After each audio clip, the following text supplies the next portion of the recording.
That's right, I'm back. The long-awaited return of your favorite nobody. But hey, let's not get ahead of ourselves. We've got a lot to cover, so let's jump right into our game engine of the day and topic of this video, Renpy.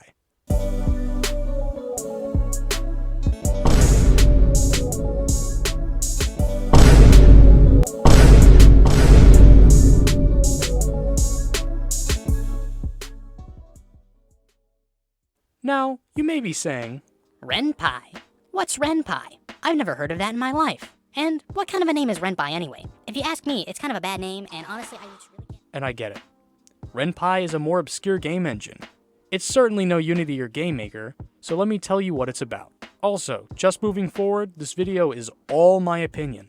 I'm not sponsored, though if they wanted to, hey, that'd be pretty cool. Anyway, getting back on track here. Renpy is a game engine all about creating visual novels. For those unacquainted with the genre, a visual novel in basic terms is, well, what it sounds like, a visual novel. Examples include Doki Doki Literature Club, Ace Attorney, and if those games don't ring any bells, pretty much the entire genre of dating sims fit into this category. The engine itself is based around the Python coding language, if that wasn't already obvious. And also while editing this video, I just realized why it's called Renpy. So the generic English term for a romance-driven game is called a Ren'I game. Combine that with Python, or more specifically pythons.py files if we're going to be specific here, and you get the picture. Anyway, back to the video. Renpy was made all the way back in, let's see here, 2004. Yeah. That's not only older than me, but also older than all of these. Meaning that in the 17 years it's been around, it would have plenty of time to be optimized. And optimize it has. Let me tell you about it. Renpy is by far the easiest game engine I have ever seen or used. Let me explain. Picture a visual novel right now. What are the key components to it? A background? Some characters? Dialogue? Well, it's ridiculous how easily you can make these things happen. Let's make a basic visual novel right now just to show you the simplicity of Renpy. Alright, first things first.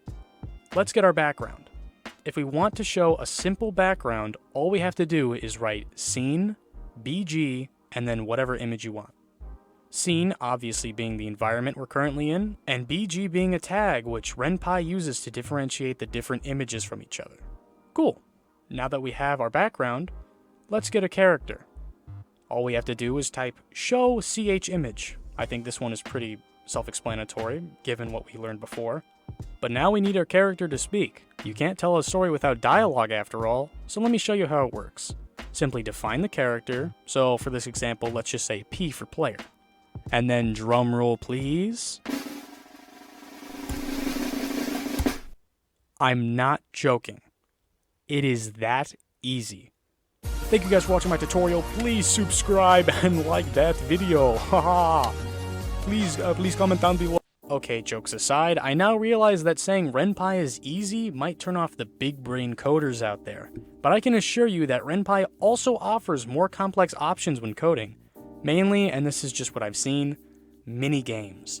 Things like Pong, checkers, or chess, you can all make within Renpy. This makes it a pretty versatile game engine for visual novels. Though now you may be saying, well, that's good and all, but where can I learn more about Renpy? And luckily for you, there is plenty of information out there. You know, whether it's the mountain of knowledge that the documentation holds or the plethora of YouTube tutorials, you can pretty easily find what you're looking for. But if reading several pages in the documentation or watching a 15 to 20 minute video aren't your style, there is thankfully another option for you. And I think this is one of the best tutorials you can use. And it's built right inside of Renpy when you install it. Taking the form of a visual novel, it not only demonstrates but explains the core concepts of Renpy in a simple way. And being able to copy-paste certain crucial features such as branching multiple choices, it really comes in handy. Though, okay, now you may be wondering, well, all of this is great, but what do you think, video man talking to me? And I'll tell you, kind viewer and persistent question asker. Wondering if you got your photos printed? You know, I thought the best way for me to tell you my opinion would be talking about the game I made and how I got to this point. So, I found Renpy one night with my good buddy Sam. We were looking for a way to use higher resolution images so we wouldn't make our 7th pixel art game in a row. And originally, Sam was supposed to make a game with Renpy, but he wouldn't shut up about how easy and baby brain the game engine was. So I had to give it a try. And as you know from mere minutes ago, he was right. My one main gripe with Renpy is just the fact that it uses Python. For those unaware, Python is so specific when it comes to things like capitalization or indentation. I would say 95% of my errors while making this game came from those two things alone. Though thankfully, the devs know Python is very specific, so they flat out tell you what is most likely wrong. So after a month of coding, drawing, and doing schoolwork, I finally made a pretty decent game. Let me tell you about it. You're the main character, and you are returning home from a pretty bad day of whatever. Basically, I was too lazy when writing the initial events, and never bothered changing it. So you continue walking, and nothing inconspicuous happens.